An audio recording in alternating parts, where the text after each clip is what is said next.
ഇല്ല. നമ്മുടെ മറ്റേ സ്പീക്കറില്ലല്ലോ, സൗണ്ട് ഉണ്ടോ? Good morning. അപ്പോൾ നമ്മൾ വയനാട്ടിലെ സാൻഡൽവുഡ് പ്ലാന്റേഷനിലാണ് ഇപ്പോൾ നിൽക്കുന്നത്. സാൻഡൽവുഡ് പ്ലാന്റേഷൻ അതായത് ചന്ദന കൃഷി ചെയ്യാൻ ആഗ്രഹിക്കുന്ന ഒരു കൂട്ടം കർഷകരായിട്ട് ഒന്നിച്ച് സാൻഡൽവുഡ് ഫാർമേഴ്സ് വെൽഫെയർ അസോസിയേഷൻ്റെ കീഴിൽ പ്രവർത്തിക്കുന്ന ഒരു ചന്ദന കൃഷിയാണ് ഇവിടെ നടന്നുകൊണ്ടിരിക്കുന്നത്. അപ്പോൾ ഇവിടെ കഴിഞ്ഞ 2024 ജൂലൈ 23 തൈകൾ നട്ടുകൊണ്ട് ഏകദേശം 1000-ന് മുകളിൽ തൈകൾ നട്ടുകൊണ്ട് നമ്മൾ ഈ ഒരു പ്ലാന്റേഷന് തുടക്കം കുറിച്ചു. അപ്പോൾ ഇത് ഏകദേശം ഒരു 10 മാസം പിന്നിട്ടപ്പോൾ ഇതിൻ്റെ ഒരു വളർച്ചാ നിരക്കാണ് നിങ്ങൾക്കിവിടെ കാണാൻ പറ്റുക. ഇപ്പോൾ ഈ മരം തന്നെ, ഇപ്പോൾ ഞാനിവിടെ നിൽക്കുന്ന ഈ ഒരു മരം ഏകദേശം എന്നേക്കാൾ ഉയരത്തിൽ ഒരു 7 അടിയോളം ഹൈറ്റിലേക്ക് ഇത് വളർന്നു നിൽക്കുകയാണ്. 7 അടിക്ക് അടുത്ത് ഹൈറ്റിലേക്ക് എത്തി എന്നുള്ളതാണ് ഇതിൻ്റെ പ്രത്യേകത. ഇതിൻ്റെ ചൂടിൻ്റെ വണ്ണം നമുക്കൊന്ന് പ്രത്യേകം ഒന്ന് ശ്രദ്ധിക്കണം. കാരണം ഇത്രയും ഒരു വളർച്ചാ നിരക്ക് നമ്മൾ ഇവിടെ പ്ലാന്റേഷൻ വിസിറ്റ് ചെയ്തിട്ടും ഈ ഒരു 10 മാസം കൊണ്ടോ 1 വർഷം കൊണ്ടോ 2 വർഷം കൊണ്ടോ ഞാൻ കണ്ടിട്ടില്ല. അത്ഭുതപ്പെടുത്തിയ ഒരു വളർച്ചാ നിരക്കാണത്. അപ്പോൾ ഞാൻ ടേപ്പ് കൊണ്ടുവന്നിട്ടുണ്ട്. ജസ്റ്റ് നമുക്കത് അളന്ന് നോക്കാം. ഇത് നോക്കുമ്പോൾ ഇതിൻ്റെ ചുറ്റളവ് നമ്മൾ സെൻറ്റിമീറ്ററിൽ അളക്കുമ്പോൾ ഏകദേശം 13.5 സെൻറ്റിമീറ്ററോളം ഏകദേശം ഇത് വളർന്ന് നിൽക്കുക. 13.5 സെൻറ്റിമീറ്ററോളം കാണാൻ സാധിക്കുന്നുണ്ടെന്ന് വിചാരിക്കുന്നു അല്ലേ? 13.5 സെൻറ്റിമീറ്ററോളം ഇതിൻ്റെ ചുറ്റളവ് നല്ല സ്ട്രോങ് ആയിട്ട് നല്ല ആരോഗ്യത്തോടു കൂടി ഈ ഒരു ചന്ദനത്തൈ വളർന്നു നിൽക്കുകയാണ്.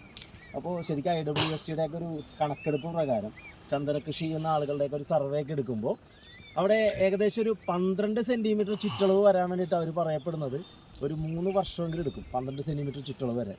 അപ്പോൾ അവിടെയൊക്കെ വെച്ച് നോക്കുകയാണെങ്കിൽ അത് കർണാടകയൊക്കെയാണ് അവർ ഏറ്റവും കൂടുതൽ ആ റിസർച്ചിൻ്റെ ഭാഗമായിട്ടൊക്കെ നോക്കിയിട്ടുള്ളത്. ഇവിടെ കേരളത്തിൽ ആദ്യമായി ചന്ദന കൃഷി സ്റ്റാർട്ട് ചെയ്തപ്പോൾ നമുക്കറിയാം, കഴിഞ്ഞ 2024 ഫെബ്രുവരി 5 കേരള സംസ്ഥാന സർക്കാർ ബഡ്ജറ്റിൽ ആദ്യമായിട്ട് ചന്ദന കൃഷിയെ പ്രോത്സാഹിപ്പിച്ചുകൊണ്ടൊരു അനൗൺസ്മെൻറ്റ് നടത്തിയതിന് ശേഷം ഇതിനെ ഏറ്റെടുത്ത് വന്ന ഒരു ടീമാണ് നമ്മൾ ഇന്നിപ്പോൾ sandalwood group farmers welfare association Wayanad Padichira Pulpally ഭാഗത്ത് നമ്മൾ ഈ ചെയ്തുകൊണ്ടിരിക്കുന്ന ഈ ഒരു കൃഷി.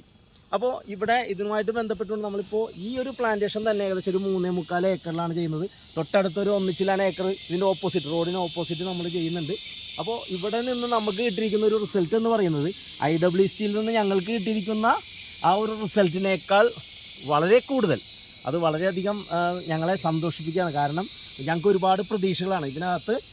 നമ്മൾ പ്രതീക്ഷിച്ചതെന്ന് വെച്ച് കഴിഞ്ഞാൽ ഒരു 10-15 വർഷത്തിനുള്ളിൽ ഇത് ഹാർവെസ്റ്റ് ചെയ്യുന്ന സമയത്ത് ഒരു 50 സെൻറ്റിമീറ്ററിന് മുകളിൽ ചുറ്റളവാണ് ഞങ്ങൾ പ്രതീക്ഷിച്ചെങ്കിൽ ഈ ഒരു കണക്ക് വെച്ച് നോക്കുകയാണെങ്കിൽ ഒരു 10 മാസം പ്രായമായിട്ടുള്ള ഈ ഒരു തൈക്ക് പോലും 13.5 സെൻറ്റിമീറ്ററോളം ചുറ്റളവ് വന്നിട്ടുണ്ടെങ്കിൽ തീർച്ചയായിട്ടും ഇതൊരു 2 വർഷത്തിനപ്പുറത്ത് പോകാൻ പോകുന്നത് 25-30 സെൻറ്റിമീറ്ററിലേക്കാണ്. ഇത് തന്നെയായിരിക്കും ഏകദേശം ഒരു 6 വർഷം. ഹാർഡ് വുഡൊക്കെ സ്റ്റാർട്ട് ചെയ്യുന്നത് 3-4 വർഷങ്ങളൊക്കെ കഴിയുമ്പോൾ ഹാർഡ് വുഡ് ഫോർമേഷൻ സ്റ്റാർട്ട് ചെയ്യും. ഒരു 6-5 വർഷമൊക്കെ പിന്നിടുമ്പോൾ ഇത് ഏകദേശം നമ്മൾ വിചാരിച്ച 50 സെൻറ്റിമീറ്റർ, 15 വർഷങ്ങൾക്ക് ശേഷം കിട്ടേണ്ട 50 സെൻറ്റിമീറ്റർ നിസ്സാര സമയം കൊണ്ട് ഒരു 6 വർഷത്തിനുള്ളിൽ ഇവിടെ കിട്ടും. ഇനി അതിൽ ബാക്കിയുള്ള സമയത്ത് ഹാർഡ് വുഡ് ഫോർമേഷൻ നടന്നാൽ തന്നെ ഏകദേശം ഒരു നമ്മൾ പ്രതീക്ഷിക്കുന്ന ഏകദേശം ഒരു 100 സെൻറ്റിമീറ്റർ വരെയൊക്കെ ചുറ്റളവാകാൻ പറ്റുന്ന മരങ്ങളെ പോലെ ഇവിടെ ഒരുപാട് ചന്ദന തൈകളാണ് ഇന്നിവിടെ വളർന്നു നിൽക്കുന്നത്. അപ്പോൾ ഒരുപാട് ചന്ദന കർഷകർക്ക് കേരളത്തിൽ ഇനിയും ചന്ദന കൃഷിയിൽ ഇൻവെസ്റ്റ് ചെയ്യാൻ താല്പര്യപ്പെടുന്ന ഒരുപാട് ആളുകളുണ്ട്. അവർക്ക് കിട്ടുന്ന ഫസ്റ്റ് എക്സ്പീരിയൻസ് ആണ് ഇന്നിപ്പോൾ കേരളത്തിൽ ആദ്യമായിട്ട് ആരംഭിച്ച സാൻഡൽവുഡ് ഫാർമേഴ്സ് വെൽഫെയർ അസോസിയേഷൻ്റെ കീഴിലുള്ള ഈ ഒരു ഗ്രൂപ്പ് ഫാമിങ്ങിൽ നിന്ന് കിട്ടുന്ന റിസൾട്ട്. വളരെ വലിയൊരു പ്രതീക്ഷയാണ് ചന്ദന കർഷകർക്ക് കിട്ടിക്കൊണ്ടിരിക്കുന്നത്. Okay, thank you. കൂടുതൽ